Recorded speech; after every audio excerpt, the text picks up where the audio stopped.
In this video, we're going to discuss a very essential skill, negotiation skill.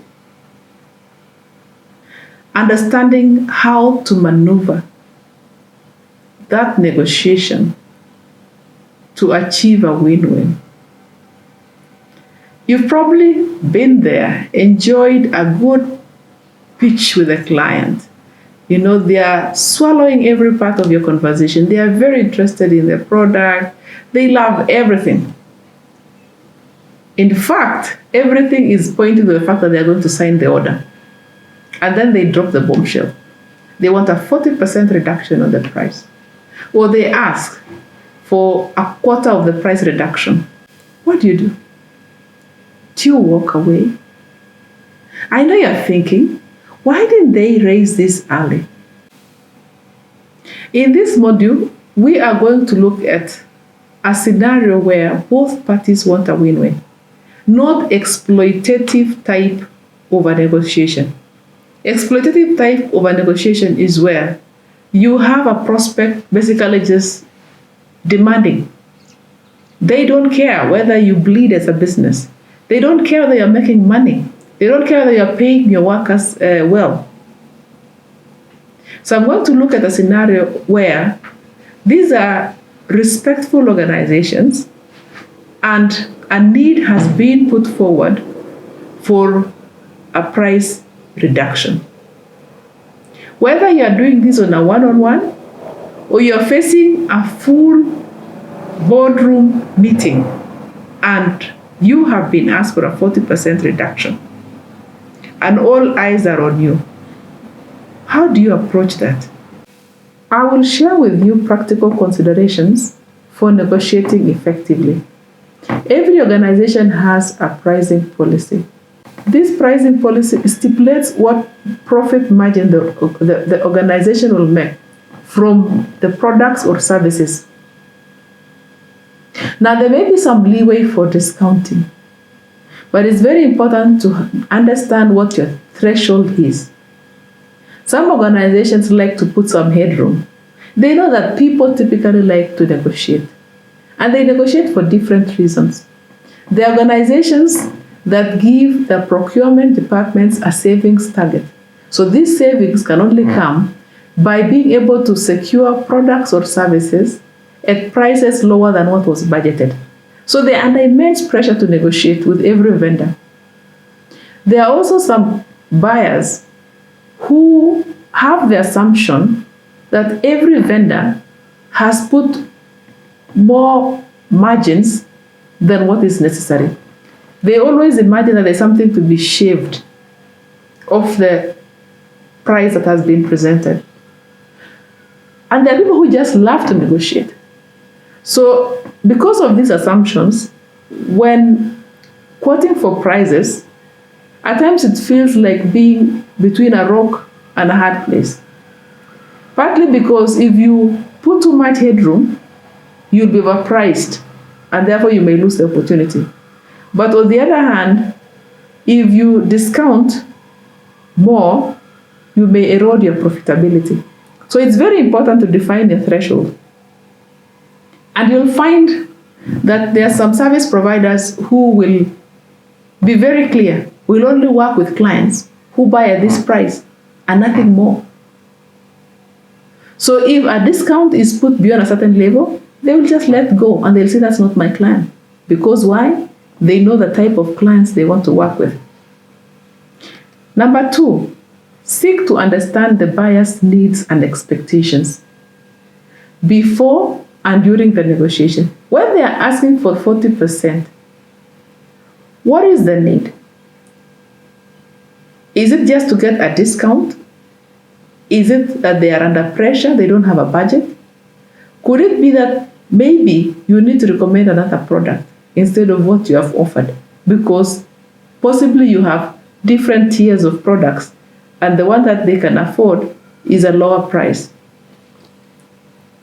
3, always seed in phases. If you're going to give a 10% discount, you can give a discount of 3% first. Maybe if you are pushed much, 5%. Don't give out the 10% in one go, because then you may be under more pressure. Suppose the 10% is not taken, it will put you under immense pressure to go to 15% or 20%. So always seed in phases, don't seed all at once. 4, do not seed much from your initial offer. I want to give a story that somebody shared with me of a contractor who was to expand their facilities. In the bid document, the contractor had indicated that they were going to deliver the project in 30 weeks. During the negotiation, the contractor moved from 30, 26, 20, and in the final offer, the bidder committed to delivering the project in 18 weeks. That's almost half the time. Now we're talking about construction here. We're talking here about the need to cure the process without rushing it in order to have a quality project. A lot of questions then will come to your mind. Is this contractor a professional? Is this contractor compromising on the quality of the work? And therefore, it's very important that you don't seed much from your initial offer, because it would make your offer questionable. Why did you stipulate 30 weeks in the onset? 5, negotiate with the final decision maker. Can you imagine a situation where you negotiate and you give out all the discounts you could, and then you're told you're supposed to meet the chief buyer, or you're supposed to meet now the owner of the organization, and the owner asks for more discount? That would be very embarrassing and difficult to maneuver. So always make sure that you're negotiating with the final decision maker. 6, avoid price reduction at all costs. Offer something that is of value, but don't discount on the price.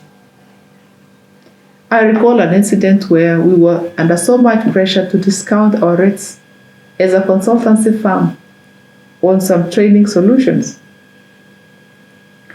We knew from the onset that reducing the fees that were charged would set a precedent for future, and it would be a reference point in future for other pricings. So what did we do? Instead, we decided to offer a free service, a free 1-hour training, a free lunch and learn, so that with the existing prices, we could retain the fee to the client. The other thing that you could do also is reduce the amount of work. In this particular case, with the client saying they did not have the budget, we offered to actually reduce the trainings in that year. It's always important to defend the price. I want to share as an example that somebody gave of getting trapped in a price reduction scenario. In this particular situation, this vendor was convinced by the buyer to only reduce prices for that year. Why? They said that the prices in the tea auction were very bad. So the prices were expected to recover in the subsequent year. And so the vendor then would make up in the subsequent year. Again, out of naivety or out of good relationship, the vendor accepted. So they went on very low margins in the first year. In the second year, the vendor was retained, but then the buyer cited the poor rains, that the tea harvest wasn't very good. They had not achieved volumes, and therefore for that year, they would not be able to finance the budget that was required. Again, out of naivety or out of the relationship that the vendor had with the buyer, they agreed to drop the prices significantly because the vendor was not going through a good time. In the third year, the buyer brought again another excuse why they could not sustain the prices offered. Now, this is the third year on low margins. the vendor had to terminate the contract. So setting a precedent is very critical, and therefore you should be very cautious. You should be very cautious about it. Offer alternatives. This is another way of avoiding a price reduction. Aim for a win-win. A win-win is a scenario where the buyer gets something and you also get something. This is a very good way of ending the negotiation without you feeling that you've been ripped off, without you having a bad taste in your mouth.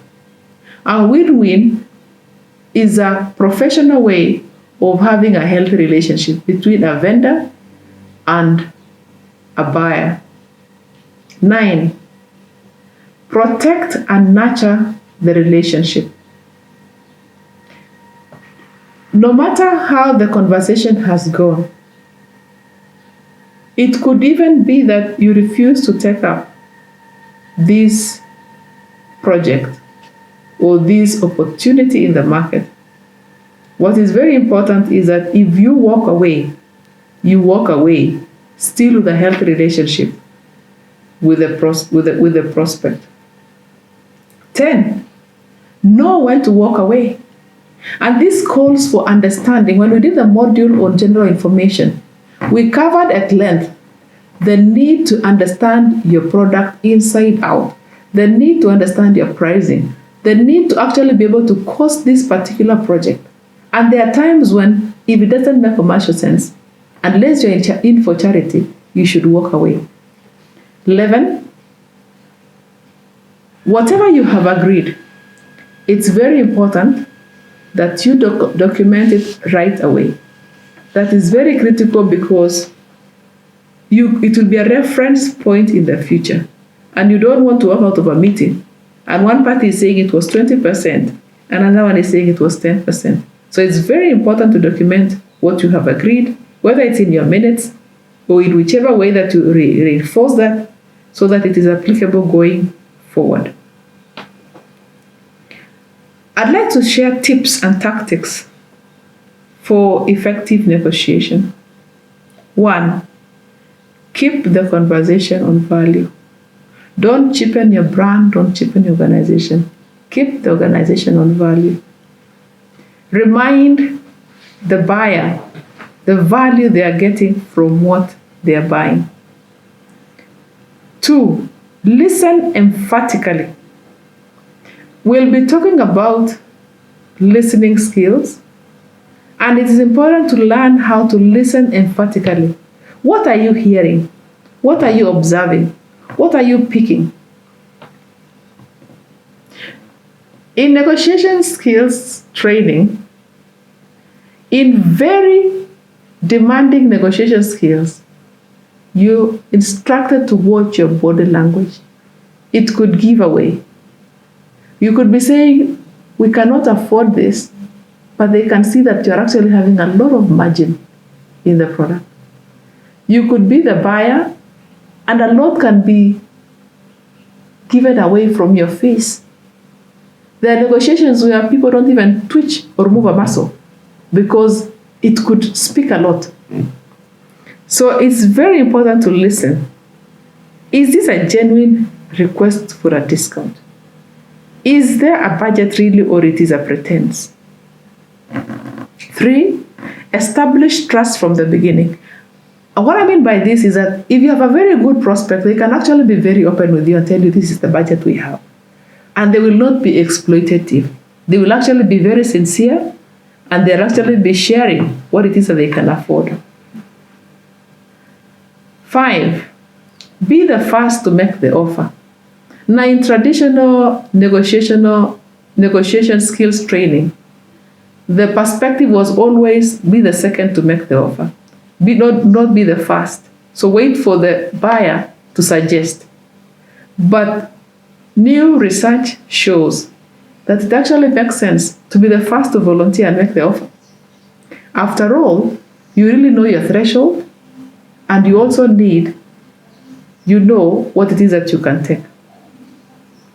Last but not least, always aim to close. So if you give your 2% discount, aim to close. Don't leave the conversation open. If you move to 5%, aim to close, aim to close, aim to bring it to a close at all times.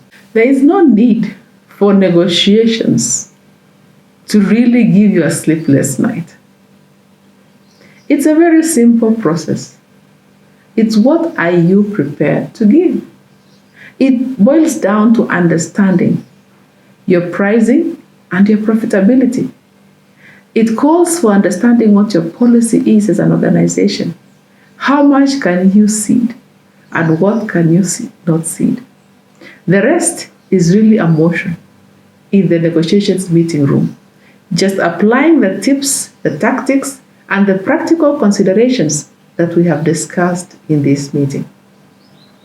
I encourage you to work upfront. At the negotiations point, this is where things could tilt in your favor or against you.